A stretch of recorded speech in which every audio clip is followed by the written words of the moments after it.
आपल्या भाषणामधून आंदोलकांना चिथवण्याचा तर प्रयत्न केला जात नाही ना, असं एकूणच त्यांच्या वक्तव्यातून दिसून येतंय। आणि स्वतः वकील असताना वेतनवाढ किंवा विलीनीकरणाच्या मुद्द्यावरती आक्रमक असं वक्तव्य करून कर्मचाऱ्यांची दिशाभूल करणं कितपत योग्य आहे असा देखील सूर उमटताना दिसतोय। तर विलीनीकरणाचा मुद्दा हा न्यायप्रविष्ट असताना दस्तूरखुद्द वकील सदावर्तेंची भूमिका ही संभ्रम वाढवणारी असल्याचं अनेकांचं मत आहे। आझाद मैदानामध्ये भूमिका मांडणारे सदावर्ते आतापर्यंतच्या सरकार सोबतच्या चर्चांमध्ये का दिसून आले नाहीत असा सवाल देखील अनेक जण विचारताना दिसतायत। या संदर्भात आपण अधिक चर्चा करूयात। माझे सहकारी अमित मोडक सुद्धा आपल्या सोबत आहेत। अमित, एकूण एक परिस्थिती अशी बनताना दिसत होती श्वेता आपल्याला की हा संपातून एक दिसत होते की एक सामंजस्याचा मार्ग बाहेर पडताना दिसतोय आणि एक म्हणतो की वे आउट गव्हर्नमेंटने दिलाय असं दिसत होतं आणि तो वे आउट अमान्य करताना आपल्याला सदावर्ते दिसतात। गुणवंत सदावर्ते सध्या आपल्या सोबत आहेत। नमस्कार सदावर्तेजी। नमस्कार, तुमचं स्वागत आहे न्यूज 18 लोकमत मध्ये। माझा पहिला थेट प्रश्न आहे सर तुम्हाला, हा संप असाच चालू राहावा, हा संप मिटू नये अशी आपली भूमिका आहे का? सगळ्यात अगोदर न्यूज चॅनलच्या अँकरला मला सांगायचं आहे की या देशामध्ये जेवढ्याही लढाया झाल्या, डॉक्टर बाबासाहेब आंबेडकर हे वकील होते, न्यायालयात होते, संविधान सभेतही होते, जनतेमध्ये कष्टकऱ्यांचे नेते म्हणूनही होते। त्यानंतर एम.के. गांधी हे सुद्धा न्यायालयातही होते, जनतेतही होते। कपिल सिब्बल काँग्रेसचे जनतेतही असतात, न्यायालयातही असतात। अशाच प्रकारे सगळ्याच राजकीय पक्ष, सगळ्याच संघटना, सगळ्याच विचाराचे, सगळेच कष्टकरी, प्रशांत भूषण सारखे माझे दिल्लीचे भाऊ हे सुद्धा कोर्टातही असतात आणि रामलीला मैदानातही असतात। त्यामुळे माझ्या भगिनीला जे अँकर आहेत त्यांना मला सांगायचं आहे, भगिनीचा थोडासा अभ्यास याच्यामधला कमी आहे म्हणून बोलले भगिनीला माहित नसावं की मी त्या कष्टकऱ्यांच्या सदावर्तेजी काय हरकत नाही, तुम्ही वकील आहात, तुम्हाला आंदोलकाची भूमिका पण पार पाडायची आहे, काही हरकत नाही आहे। तुम्ही प्रश्न असा असतो ना सदावर्तेजी की जी केस तुम्ही लढताय, ज्या कामगारांच्या वतीने तुम्ही आज न्यायालयात लढताय आणि नंतर तुम्ही येऊन तीच एक आंदोलकाची भूमिका तुम्ही आझाद मैदानमध्ये घेताय, त्याच्याशी निगडीत तो प्रश्न होता, आपण त्याच्यावर येऊया। परंतु पहिला प्रश्न असा आहे, हा संप संपू नये अशी आपली भूमिका आहे का? हा थेट प्रश्न आहे सर, त्याचं उत्तर पाहिजे पहिले। डंके की चोट पे थेट उत्तर लक्षात घ्यायचं।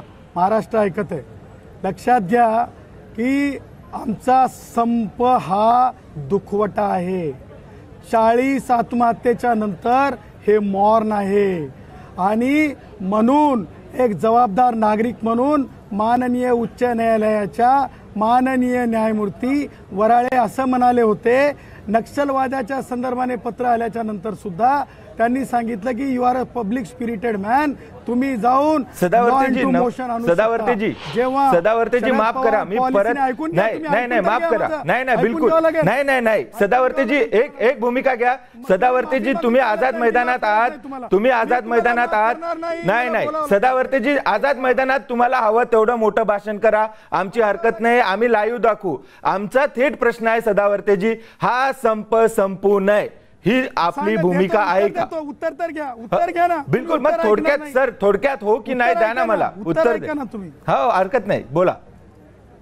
हो की नाहीला मी कसाब नाही, मी पाकिस्तानी अतिरेकी नाही, हो की नाही मध्ये द्यायला एक्सप्रेशन आहे आर्टिकल 19 संविधानामध्ये। बरं हरकत नाही सर, हरकत नाही, बोला। थोडं मोठं उत्तर असलं तरी हरकत नाही, पण नाहीत का सर? मला एक कळत नाही सर, थेट उत्तर द्यायला काय प्रॉब्लेम आहे? ठीक आहे द्यायलो ना। बरं ऐकतोय सर, ऐकतोय, उभा महाराष्ट्र ऐकतोय सर। लक्षात घ्या की बघा, ऐका, आमचं कधीच वेतनवाढीच्या संदर्भात आंदोलन नव्हतं। वेतनवाढी नैसर्गिक असते, तुम्हाला सांगतो। हे जे तुम्ही म्हणतात ना वेतन वाढवलं, मागच्या 2 कराराप्रमाणे ह्याच्यापेक्षा जास्त वेतन मिळतंय, हे दस्तूरखुद मंत्र्यांना माहित आहे। काल सदाभाऊला लोकांनी इथं दाखवलं, त्याच्यानंतर सदाभाऊ नाराज झाले की बरोबर होतं म्हणून। दुसरी गोष्ट सांगतो मी तुम्हाला, हे आंदोलन नसून हे मॉर्न आहे. आणि तिसरी गोष्ट मी तुम्हाला महत्त्वाची सांगतो, हे आंदोलन तुम्ही एका ओळीमध्ये जसं तुम्ही शालेय शिक्षणाचा ऑर्डिनन्स काढला, जसं मराठा आरक्षणाचा ऑर्डिनन्स काढला, 40 आत्महत्या झाल्यात, केजरीवालनं करून दाखवलं, आंध्र प्रदेश सरकारनं करून दाखवलं, हरियाणानं करून दाखवलं, यूपीने करून दाखवलं. तुम्ही एका लाईनमध्ये तिथून घोषित करा, आम्ही कष्टकऱ्यांचं विलिनीकरणाची मागणी मान्य करतो. आम्ही त्यांना की नाही आमच्या खांद्यावर बसवून इथपर्यंत घेऊन येतो मुख्यमंत्री उद्धवला. आम्ही काय राजकीय पक्षाचे नाहीत, पण शरद पवार तोडो फोडो कलर पॉलिटिक्स. चला सदावर्तीजी माफ करा, मी परत एकदा तुम्हाला अडवतोय, माफ करा मला, कारण सातत्यानं मी जो प्रश्न विचारतोय त्याचं थेट उत्तर तुम्ही देत नाही आहात. सदावर्तीजी, मी देखील एका ऑर्गनायझेशन मध्ये काम करतो, मी देखील एक कामगार आहे. एवढी चांगली पगारवाढ जर भेटली असती ना एका झटक्यात, तर कुठलाही कामगार सर पेढे घेऊन घरी गेला असता. मी काय म्हणतो, सरकारने तुम्हाला एक चांगली पगारवाढ दिलेली आहे, तुमच्या अनेक मागण्या मान्य केलेल्या आहेत. त्याच्यानंतर त्यांनी थेट सांगितले की न्याय प्रविष्ट हा प्रश्न आहे. एक चांगला वे आउट दिला असताना, एक सन्मानजनक मार्ग कामगारांच्या पुढे ठेवला असताना, सर तुम्ही हा संप चालूच राहावा का, या भूमिकेवर तुम्ही अडून आहात का, हा थेट प्रश्न आहे सर.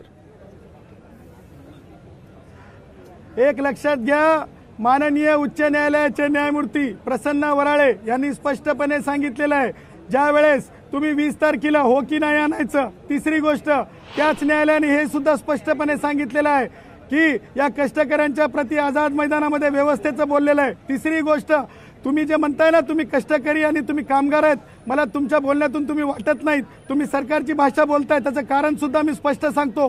कारण जर तुम्ही पे स्लिप बघितली, सदाभाऊला विचारा, पे स्लिपवर 2 मागचे करार जर लक्षात घेतले, आमचं म्हणणं आहे विलिनीकरणासोबत राज्य सरकारप्रमाणे सगळे लाभ मिळतात आणि याच्यापैकी तिप्पट पगार मिळते. भीक द्यायले का, खैरात द्यायले का, की पाकिस्तानाला तुम्ही जेलमधला तुम्ही पगार द्यायले, हे सगळं नाही चालणार. हे संविधानिक हक्काचा लढा आहे. तुम्ही काही जरी म्हणलात तरी सदावर्तीजी परत एकदा फॉर्म्युला आम्ही कधी नाही सदावर्तीजी, हरकत नाही, तुम्ही एक सरकारची बाजू मांडतोय वगैरे, तुम्हाला हवे ते आरोप करू शकता, वकील आहात, ते आर्ग्युमेंट तुम्ही माझ्यापेक्षा उत्तम कराल सर.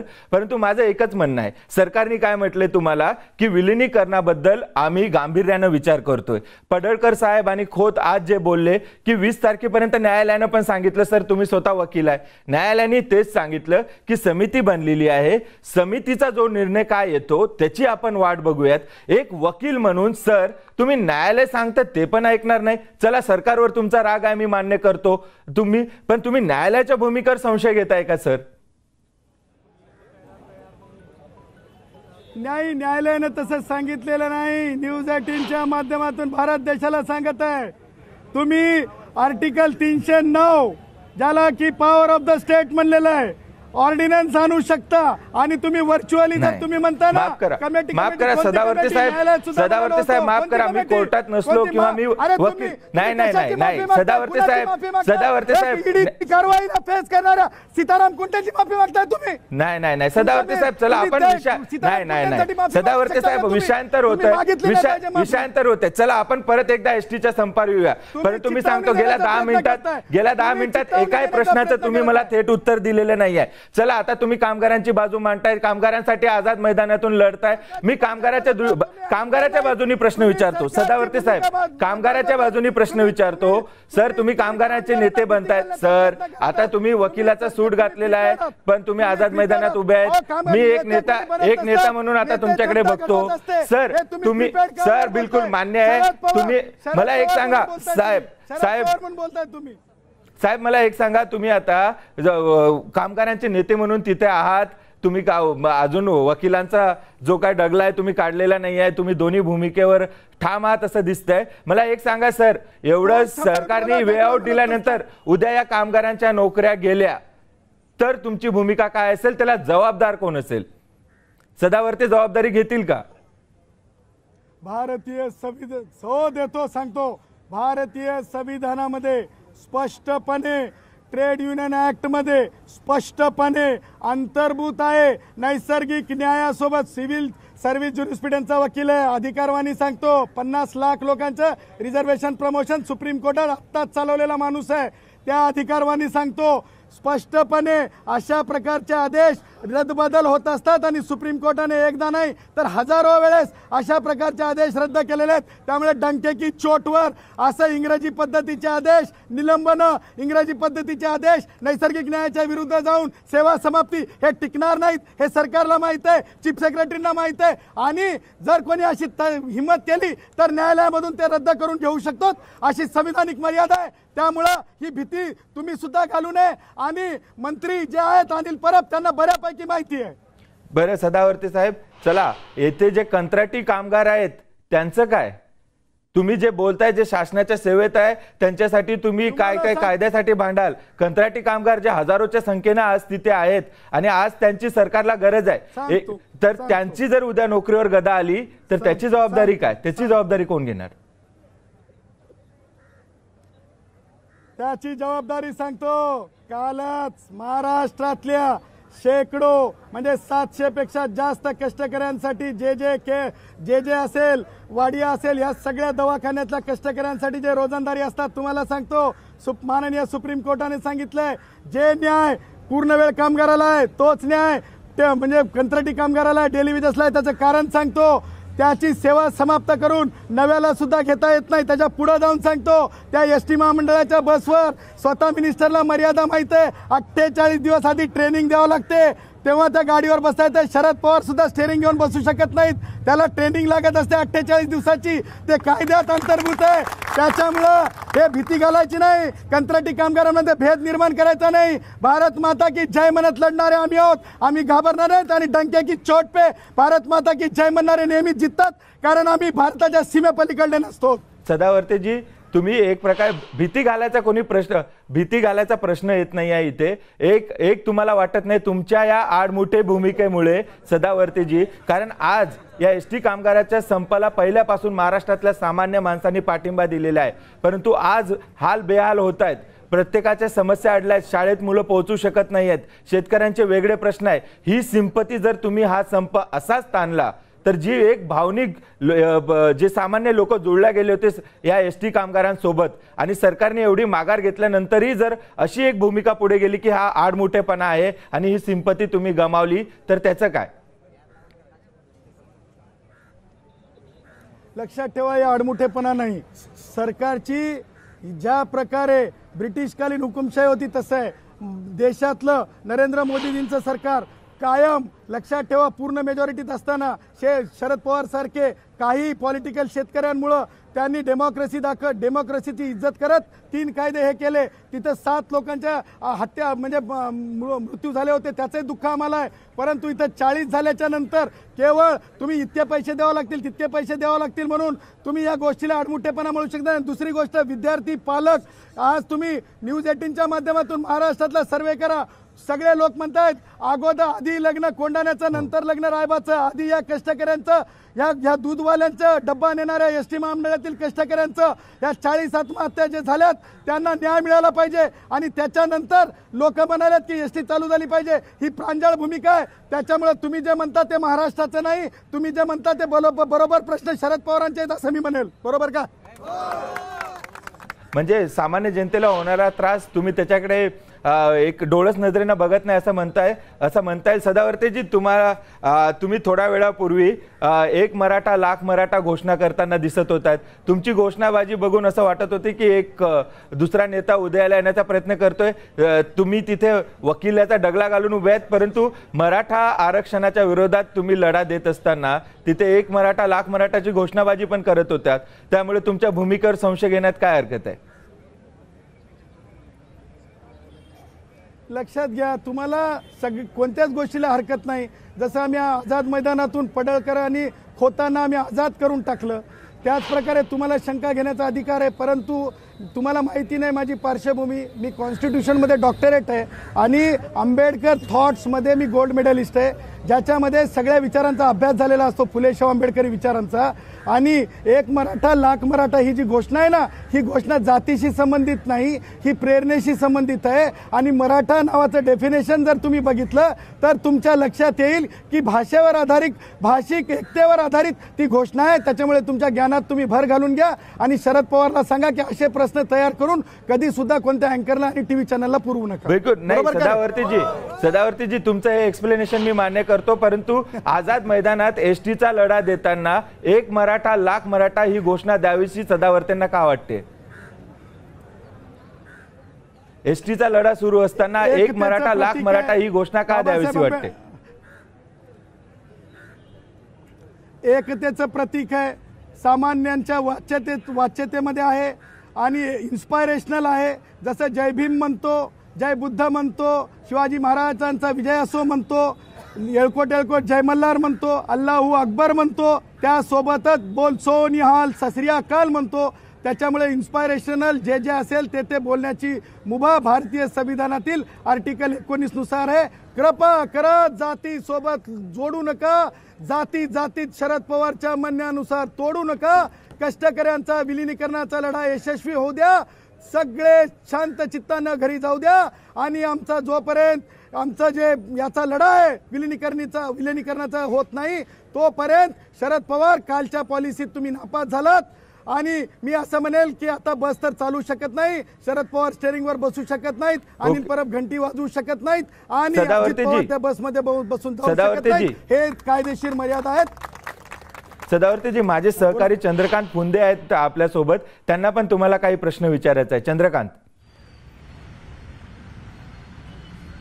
सदावर्तेजी नमस्कार, मी चंद्रकांत फुंदे पुण्याचा रिपोर्टर आहे. गेली 2 वर्ष एसटीचे कामगारांच्या समस्या मांडतोय अगदी पोटतिडकीने. गेल्या दिवाळीत तुम्ही आता कामगारांशी जॉईन झालात, गेल्या दिवाळीत त्यांचा पगार निघत नव्हता गेली 3 महिने. तर मी सातत्याने ती बातमी लावून धरून पगार त्यांचा मिळून दिला. त्यामुळं मी तुम्हाला काही प्रश्न विचारू इच्छितो. गेल्या 2 वर्ष कोरोनात एसटीची काय अवस्था आहे तुम्हाला माहिती आहे. आंदोलन त्याच्या मागण्या अगदी रास्त आहे, मी स्वतः ते वारंवार लावून धरलेले आहेत. पण तुम्ही वकील म्हणून त्यांची बाजू मांडताना निश्चित मांडली पाहिजे. त्यांनी तुम्हाला वकीलपत्र दिलं, पण हे करताना तुम्ही एका राजकीय नेत्यासारखं भाषण का करता? काय तुमचा उद्देश काय त्या मागचा नेमका? तुम्हाला राजकीय नेता व्हायचंय की एसटी कर्मचाऱ्यांचा नेता व्हायचंय? तुमच्या लाईव्ह झाल्याबरोबर मला तिकडे जायचं, केवळ तुमच्या लाईव्हसाठी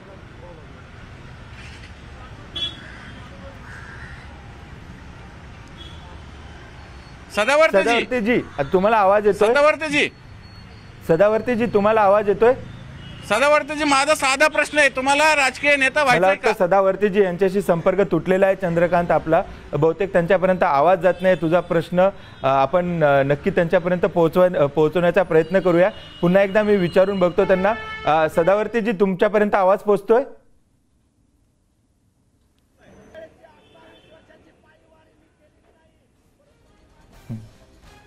तर गुणवंत सदावर्ते आपल्यासोबत आहेत, परंतु कुठल्या तरी टेक्निकल प्रॉब्लेममुळे त्यांच्यापर्यंत आवाज पोहोचू शकत नाही आहे. एकूण आपण एसटीचा संप आणि त्यांनी घेतलेली भूमिका यावर त्यांच्यासोबत चर्चा करत होतो. आणि एक प्रकारे आपण बघतोय की त्यांनी आतापर्यंत जे काही सरकारने ऑफर दिलेली आहे, जो काही एक वे आउट दिलेला आहे ते अमान्य केलेलं आहे आणि विलिनीकरणाच्या मागणीवर गुणवंत सदावर्ते ठाम आहेत. त्यांच्यासोबत मोठ्या प्रमाणात एसटी कामगार पण जोडलेले आहे. पुन्हा एकदा चंद्रकांत फुंदे आपल्यासोबत जोडल्या गेलेले आहेत. गुणवंतजी, चंद्रकांत फुंदेंना तुम्हाला काहीतरी एक प्रश्न विचारायचा आहे. आमचे सहकारी आहेत ते. चंद्रकांत.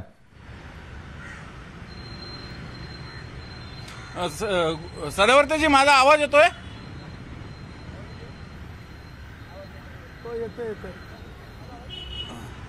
हा माझा साधा प्रश्न आहे तुम्हाला. तुम्ही वकीलपत्र घेतलंय सगळ्या कामगारांचं, पण तुम्ही तिथं आझाद मैदानात जाऊन एका राजकीय नेत्यासारखं भाषण करता आणि वर्ण मराठा समाजाला उचकावलं जाईल अशी घोषणा करता. 1 मराठा लाख मराठा असं मराठा समाजामध्ये पूर्ण नाराजी आहे या तुमच्या घोषणेवरनं, कारण तुमच्यामुळे आरक्षण गेलं असा त्यांचा आरोप आहे.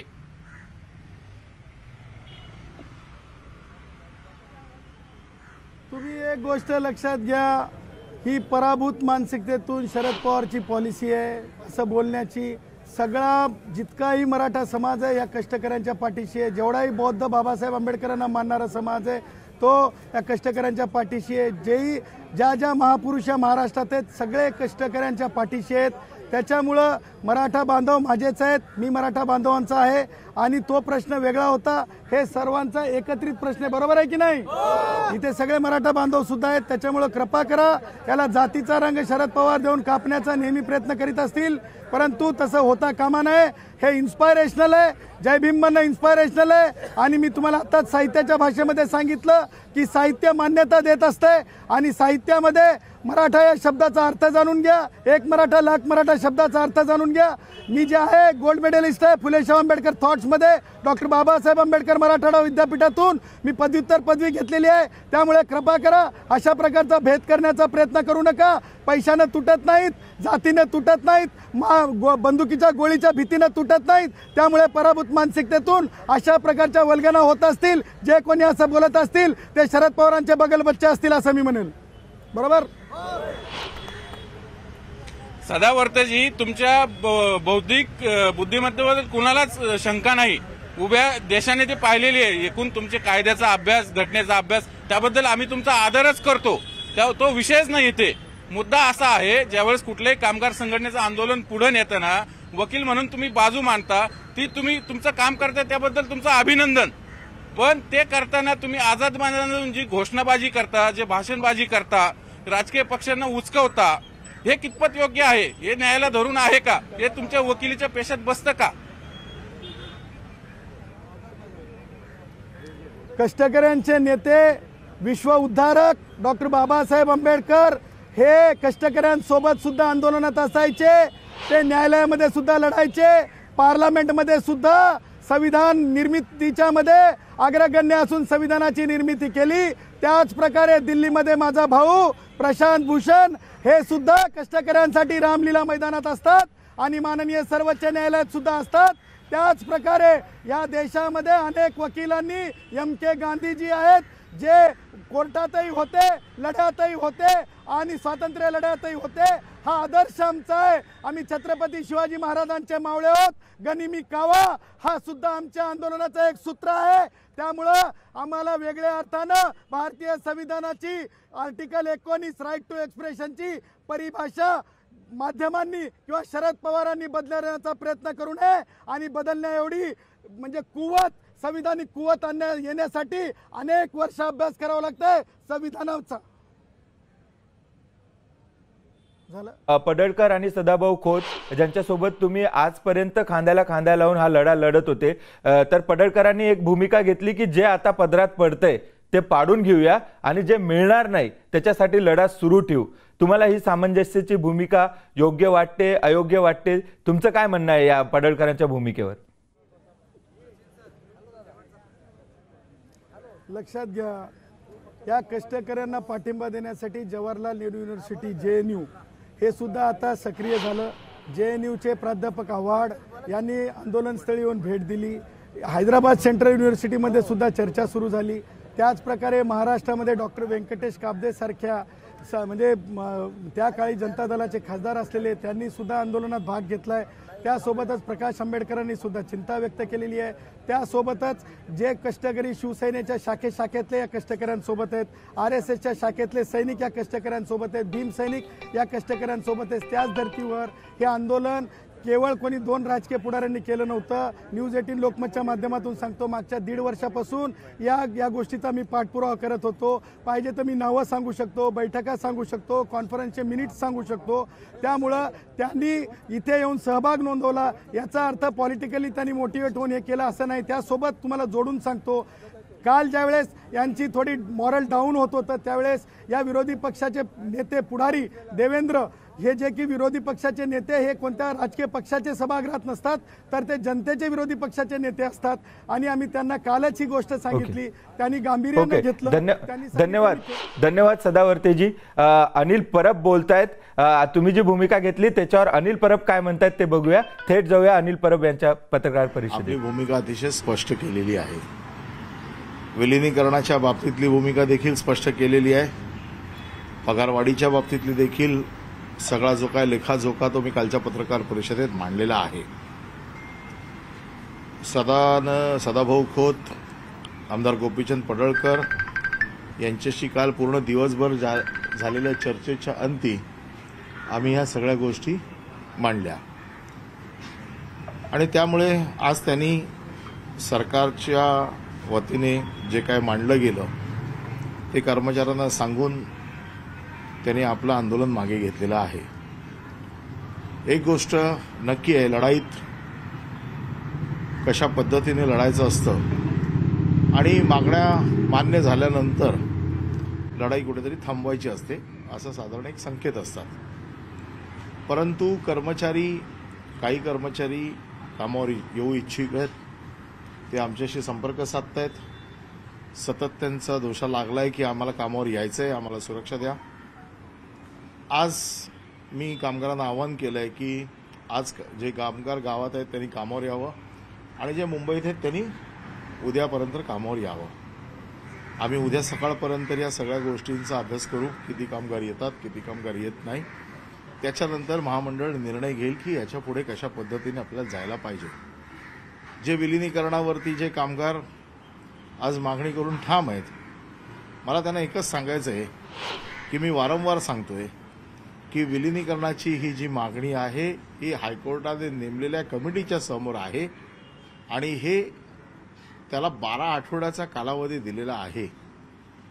12 आठवडे संप करणं हे एसटी महामंडळाला देखील परवडणारं नाही आहे आणि कर्मचाऱ्यांना देखील परवडणारं नाही आहे.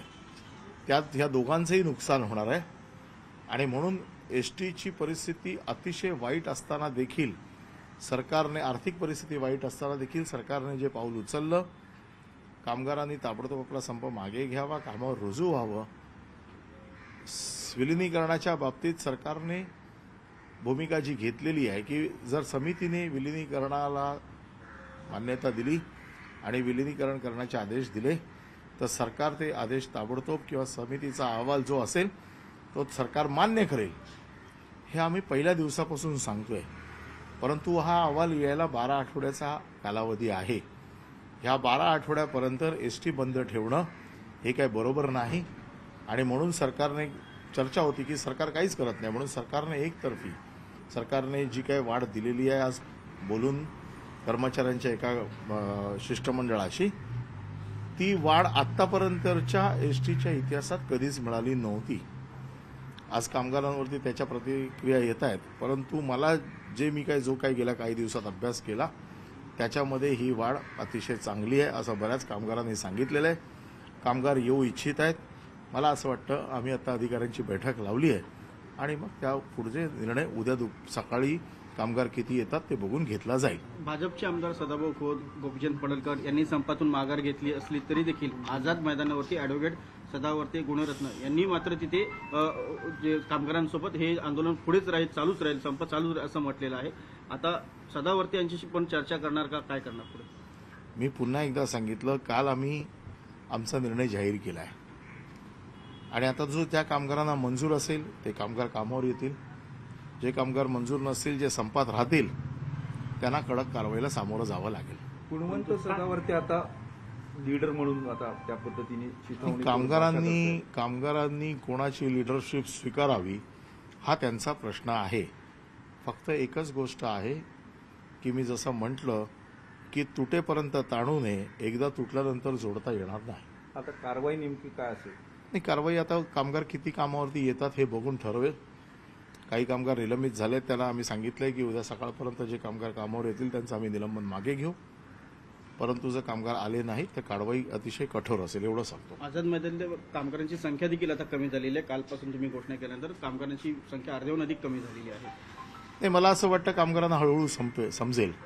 जे काही कामगारांच्या डोक्यात विलिनीकरण हा शब्द गेलेला आहे आणि ज्या विलिनीकरणाची मागणी त्यांनी 2 गोष्टींसाठी केली होती की पगार तुटपुंजे आहेत आणि पगाराची शाश्वती नाही, या दोन्ही गोष्टी काल सरकारने मान्य केलेल्या आहेत. त्याच्यामुळे ह्या एका शब्दावरती अडून न बसता माझं मत असं आहे की तुमची बाजू जी काही अजूनही त्याच्यात काही राहिलं असेल तर ती बाजू त्या समितीच्या समोर मांडा. समिती त्याच्यावरती विचार करेल आणि समिती आम्हाला सूचना करेल की आम्हाला त्याच्या बाबतीतला अहवाल देईल आणि हायकोर्टात नेमलेल्या समितीचा अहवाल मान्य करणं हे आम्ही अगोदरच ठरवलेलं आहे. त्यामुळे त्याच्यासाठी संप करून महाराष्ट्रातील जनतेला वेठीला धरणं हे काय बरोबर होणार नाही आणि म्हणून माझी पुन्हा एकदा आपल्या माध्यमातून सर्व कर्मचाऱ्यांना विनंती आहे की आपण संप मागे घ्यावा आणि ताबडतोब कामावरती रुजू व्हावं. किती कर्मचारी रुजू झालेले आहेत? नाही, मी आता बैठकीला चाललोय. आता बैठक घेऊन मी पूर्ण आढावा घेतोय आणि आढावा घेऊन पुढचा निर्णय आम्ही ठरवू. गुणरत्न सदावर्ते यांनी मराठा आरक्षणाला विरोध केला होता, त्या संदर्भात सुप्रीम कोर्टामध्ये देखील ते गेले होते आणि आता तेच आझाद मैदानामध्ये एसटी कामगारांना एक मराठा लाख मराठाचा नारा देत आहेत. एक दुटप्पी भूमिका त्यांची जी समोर आलेली आहे. मी या बाबतीत कुठलंही राजकारण किंवा कुठल्याही नेत्याला माझा आता विषय कामगारांची आहे. माझा संबंध कामगारांशी आहे. त्यांची लिडरशिप कोणी करायची हे त्यांनी ठरवायचं आहे. आम्हाला त्यांच्या लिडरशिप कोणी करायची याच्यावरती माझा अधिकार नाही आहे. फक्त माझं एकच म्हणणं आहे की दिशाभूल होऊ देऊ नका आणि कुठेही आंदोलन भरकटत घेऊन जाऊ नका.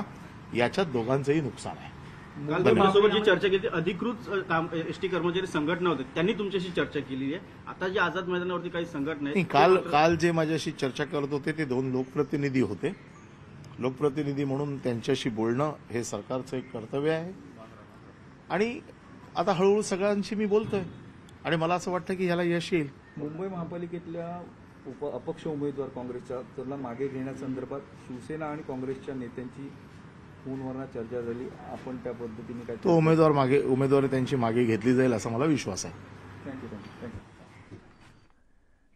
परिवहन मंत्री अनिल परब बोलत होते आणि त्यांनी पुन्हा एकदा कर्मचाऱ्यांना आवाहन केलंय की संप मागे घ्या.